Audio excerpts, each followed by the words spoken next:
நான் எப்போதும் சொல்வது என்னவென்றால், இப்ப பெரியார் அவர்களை மேலை நாட்டு பெண்ணியவாதிகளோட ஒப்பிடுவதே அவருக்கு செய்யக்கூடிய மிகப்பெரிய இழிவு அப்படின்வேன்.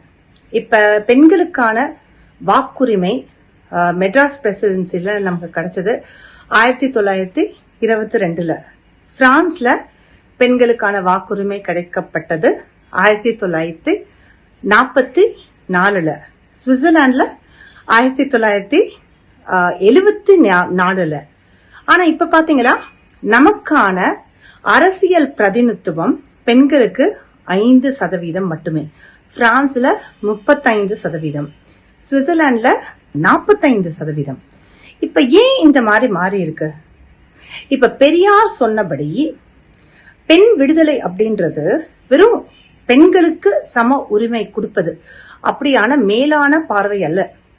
அதாவது அது எந்த அடிப்படையில் கட்டமைக்கப்பட்டது, அதாவது பார்ப்பனிய சாதிய கட்டமைப்பில் அந்த அடித்தளத்தில் கட்டமைக்கப்பட்ட பெண் அடிமைத்தனத்தை தகத்தெரியாமல் ஒரு பெண்ணுக்கு முழு சுதந்திரம் கிடைக்காது அப்படியான அவரின் கோட்பாடை கடைபிடிக்காமல் எந்த வகையான பெண் விடுதலையும் பெண் சமத்துவமும் நமக்கு கிடைக்க போவதில்லை.